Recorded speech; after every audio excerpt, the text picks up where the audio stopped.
آپ نے سوال کیا ہے کہ محمد عزیز صاحب عید الاضحیٰ کیسے مناتے تھے۔ ہر دور میں عمر کے اور کریئر کے ہر دور میں جذبہ ایک ہی تھا، بہت ہی دلچسپی سے، بہت ہی خوش دلی سے عید الاضحیٰ مناتے تھے۔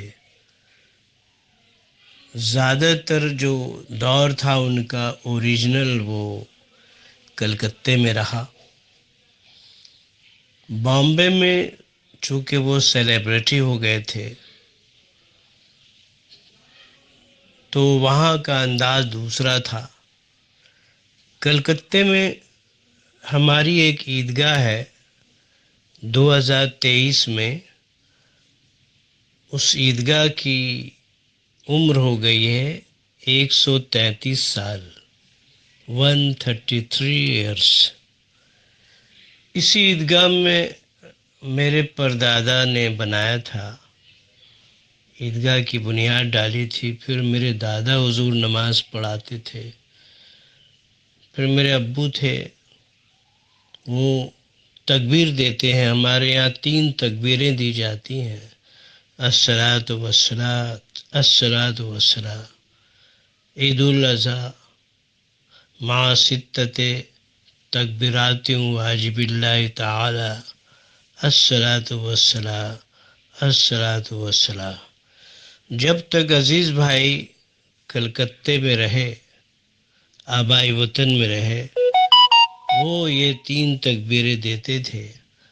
ان کے بعد یہ ذمہ داری مجھے ملی۔ یہ ذمہ داری اب تک میں نبھا رہا ہوں۔ نماز سے آدھ گھنٹہ پہلے یہ 3 تکبیریں ہو جاتی ہیں، تب تک نمازی سب آ جاتے ہیں اور بالکل عیدگاہ کھچا کچ بھر جاتی ہے۔ عزیز بھائی صبح کو اٹھتے تھے کافی لیزی، صبح نہانا، غسل کرنا، دھکے دے کر اٹھا کر سب مل کر یہ جدوجہد کرتے تھے کہ وہ اٹھ کر غسل کریں۔ بڑی مشکل سے انہیں غسل کرایا جاتا تھا، چونکہ نماز کا وقت تو فکسڈ ہوتا ہے۔ پھر وہ آتے تھے، ابو بہت ہنگامہ مچاتے تھے کہ جلدی منع کو بھیجو، مائک پہ اعلان ہوتا تھا۔ تو پھر وہ جاتے تھے، نماز پڑھتے تھے، سبوں سے بہت محبت سے گلے ملتے تھے۔ اور جانور کا جو معاملہ ہے، ہر حلال جانور وہ ذبح کرواتے تھے اس میں، لیکن شامل نہیں ہوتے تھے۔ وہ جو خون، وہ جو قربانی کا جو منظر ہے، وہ انہیں برداشت کسی بھی عمر میں نہیں ہوا۔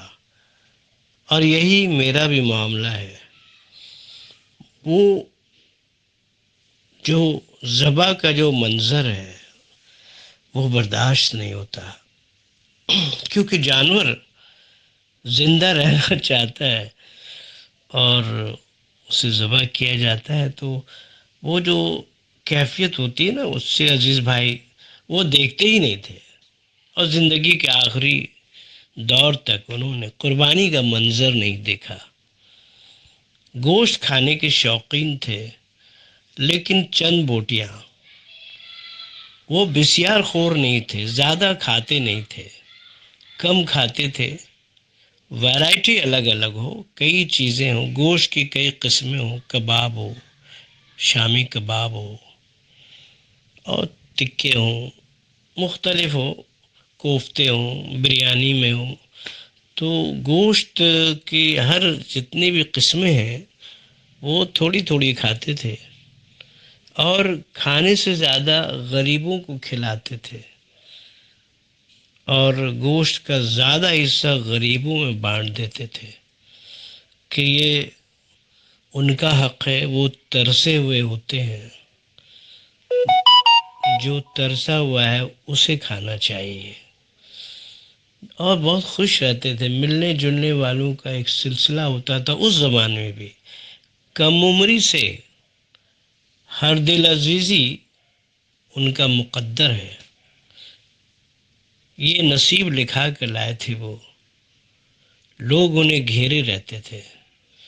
پھر جب کیلکٹا کے اسٹار بنے وہ کیلکٹا رفیع، اس وقت تعداد اور بڑھ گئی لوگوں کی، تو گھر پہ ایک ہنگامہ رہتا تھا. امی اور بہنیں پریشان رہتی تھیں. ان کے بہت دوست آتے تھے اور سب کی میزبانی کرنی ہے، تو بڑا خوشگوار ماحول رہتا تھا. اس کے بعد جب وہاں کے بامبے،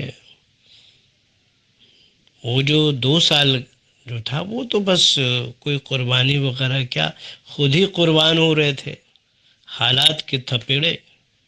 لیکن جب کامیاب ہوئے، جب دھیرے دھیرے ان کی زندگی آرگنائزڈ ہونے لگی، اس کے بعد جو سلسلہ ہوا میں نے خود دیکھا ہے کہ 8-10 بکرے منگواتے تھے وہ، اور بانٹتے بہت تھے.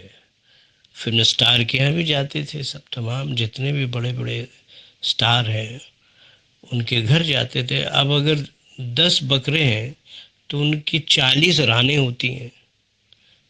تو جو قریب تھے، جو عزیز تھے، فلمی ہوں یا غیر فلمی ہوں، وہ رانیں ایک ایک گھر پہ ایک ایک ران بانٹ دیتے تھے. بہت ہی دلکش ماحول تھا.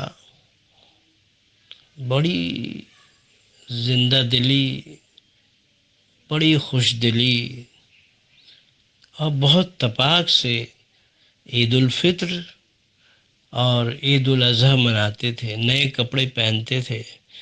اور بامبے میں بھی جو مساجد ہیں وہاں پہ جاتے تھے، نماز پڑھتے تھے، گلے ملتے تھے، خوش ہوتے تھے. بچوں میں، غریبوں میں، سٹاف میں وہ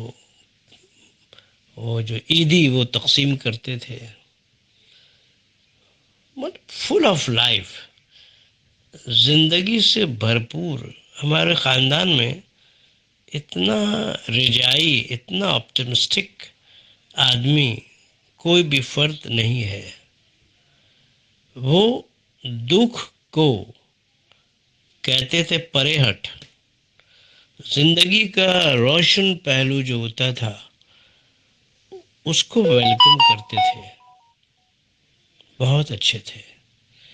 اور عید الاضحیٰ میں نماز پڑھنا، گوشت کے الگ الگ ڈش، الگ الگ ویرائٹی کو چکھنا، غریبوں کو کھلانا، بچوں کو عیدی دینا، گلے ملنا، یہ 2 دن تک یہ جاری رہتا. آج آپ نے بات چھیڑ دی ہے تو یاد نگر آباد ہو گیا. جیسے میں منظر دیکھ رہا ہوں، نیا کپڑا پہنے ہوئے چہک رہے ہیں، سبوں سے پوچھ رہے ہیں. اور اس دن خاص طور سے غریبوں پر توجہ دیتے تھے وہ. یہ بڑی خوبی تھی ان کی. اور مہمان چاہنے والے، نئے پرانے، فلمی غیر فلمی، سب سے ایک طرح سے ملنا، یہ بڑا انوکھا انداز تھا، حیرت انگیز. چونکہ لوگ سیلیبریٹی سے مل رہے ہیں، کوئی نامور سے مل رہا ہے تو تپاک سے مل رہے ہیں، اور جو گمنام ہے، جو بے نام ہے، جو بے وجود ہے، جو غریب ہے، اسے ہائے ہلو کر لیا تو یہی بہت بڑا احسان کیا. لیکن عزیز بھائی کا میٹر نہ گھٹتا تھا نہ بڑھتا تھا. چاہے جو وہ کسی سٹار کو توجہ دے رہے ہیں، وہی اپنے کام والی کو، باورچی کو، ڈرائیور کو اور دوسرے ملازم کو، آس پاس کے غریب لوگوں کو ایک ہی انداز کی توجہ، خلوص اور محبت تقسیم کرتے تھے. وہ اسپیشل تھے. نہ صرف گائکی میں، بلکہ مزاج کے معاملے میں اعلیٰ و عرفہ تھے وہ یونیک تھے، اسپیشل۔ محمد عزیز ہمارے بھائی، آپ سب کے چہیتے محمد عزیز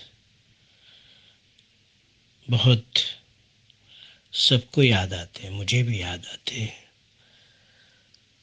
اور جیسے جیسے دن گزر رہا ہے، ان کی یادیں، ان کا ایک ایک انداز، ان کی محبت، ان کا غصہ، پل بھر میں غصہ ہوئے، پھر جس پر غصہ ہوئے وہ ابھی موڈ آف کر کے سوچ رہا ہے کہ کیا ریاکشن دے، تب تک دیکھ رہے وہ ہنس رہے، کسی بات پہ قہقہ لگا رہے، پھر جس پر غصہ ہوئے تھے بھول گئے کہ اس پہ غصہ ہوئے تھے، کسی نے یاد دلایا کہ اس کا موڈ آف ہے، تو کہہ رہا ارے کیا ہوا، تو محبت کرتے ہیں تو بگڑے بھئی، اپنے ہو تو ناراض ہوئے، جو دل میں تھا بول دیا۔